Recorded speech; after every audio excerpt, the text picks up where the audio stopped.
Hi hello అండి. ఈరోజు చేసే రెసిపీ చికెన్ గ్రేవీ అండి. చికెన్లోకి కావాల్సినవి టమాటా, ఉల్లిపాయలు, అల్లము, ఎల్లిపాయలు, పచ్చిమిర్చి, పుదీనా ఇవన్నీ ఫ్రై చేసుకోవాలి. ఓకే, ఇక్కడ స్టవ్ వెలిగించి కడాయి అయితే పెట్టాను. ఆయిల్,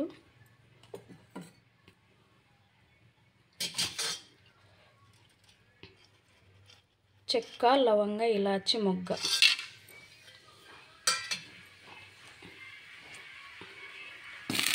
పచ్చిమిర్చి,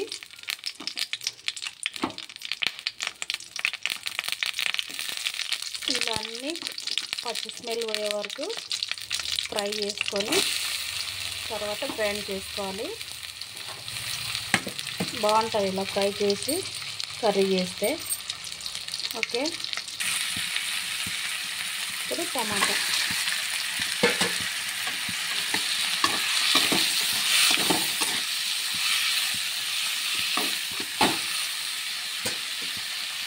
మనం డైరెక్ట్ మిక్సీ పట్టే కంటే మసాలా ఇలా ఫ్రై చేసుకొని గ్రైండ్ చేసుకుంటే చికెన్ కూడా తొందరగా అయిపోతుంది. చాలా అంటే చాలా బాగుంటుంది.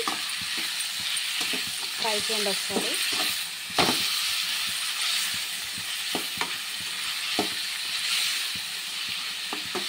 ఇది పచ్చి స్మెల్ పోయే వరకు ఫ్రై చేసుకుంటే చాలు.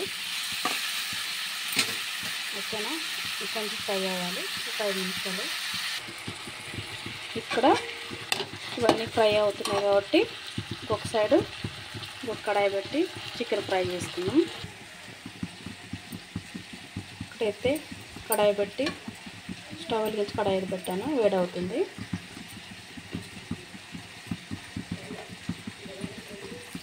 ఆయిల్, పచ్చిమిర్చి,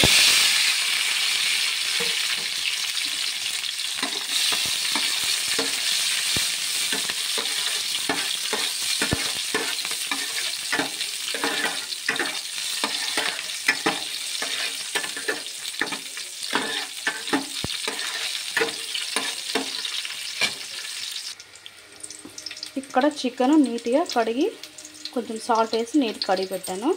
ఇప్పుడు చికెన్ బాండీలోకి వేద్దాం. ఓకే, ఈ ఫ్రై అయిపోయినాయి. కొంచెం చల్లబడాలి. చల్లగైనాక గ్రైండ్ చేసుకుందాం. ఇక్కడ చికెన్ అయితే వేసాను.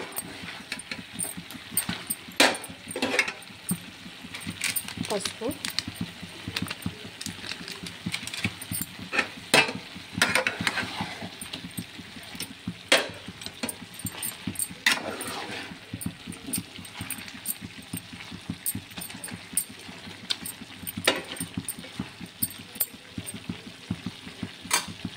మూత పెట్టుద్ది.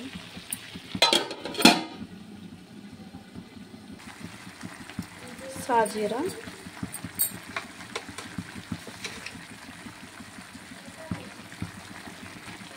సాల్ట్ అయితే కొంచెం వేస్తున్నాం, మళ్ళీ సరిపడా వేస్తున్నాం. ఓకే,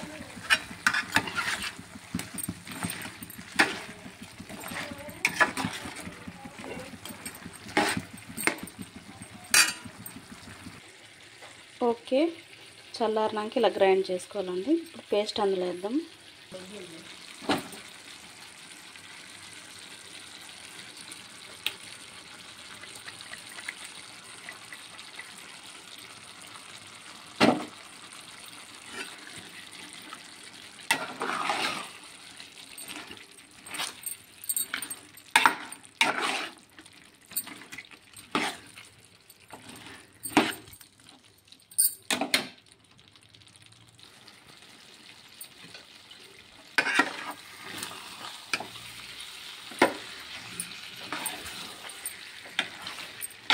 ఇలాగ మసాలా అంతా ఫ్రై చేసుకొని వేస్తే చాలా అంటే చాలా బాగుంటుంది. తొందరగా అయిపోతుంది కర్రీ కూడా.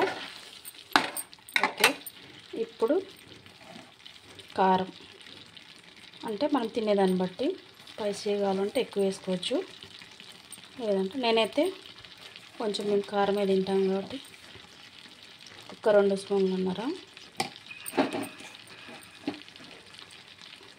ధనియా పొడి,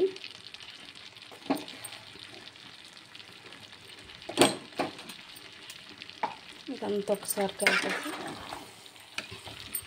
ఇంకొక 5 నిమిషాలు మూత పెట్టి, గ్రేవీ కాబట్టి మనకి ఎన్ని అవసరమో అన్ని వాటర్ వేసుకుంటే సరిపోతుంది. నాన్ వెజ్లోకి స్పైసీగా ఉంటే చాలా బాగుంటుంది.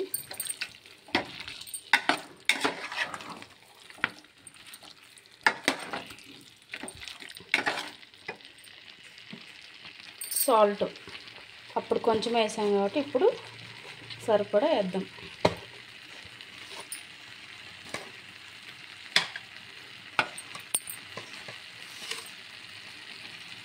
సాల్ట్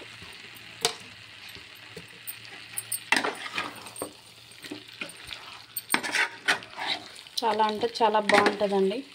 చపాతీలకు కానీ పుల్కాలకు కానీ సూపర్గా ఉంటుంది. కాకపోతే కొంచెం స్పైసీగా చేసుకుంటే చాలా బాగుంటుంది.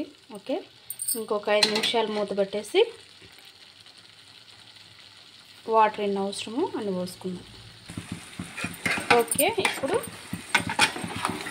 వాటర్ ఎన్ని కావాలో నేను మసాలా గ్రైండ్ చేశాను కదా, అదే జార్లో కొన్ని వాటర్ అయితే వేస్తున్నా.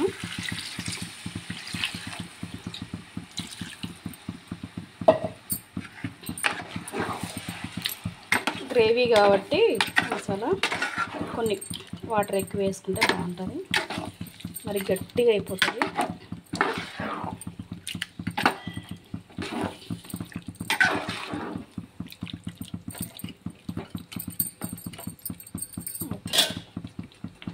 ఒక 5 నిమిషాలు మూత పెడితే చికెన్ కర్రీ రెడీ అండి. ఓకే, చూసారా ఎంత మంచిగా ఉడికిందో. గ్రేవీ కూడా సరిపోతుంది. చాలా అంటే చాలా బాగుంటుందండి. ఫైనల్గా చికెన్ కర్రీ రెడీ అండి. ఈ రెసిపీ మీకు నచ్చినట్లయితే లైక్ చేయండి, షేర్ చేసుకోండి, సబ్స్క్రైబ్ చేయండి, సపోర్ట్ చేయండి, ట్రై చేయండి.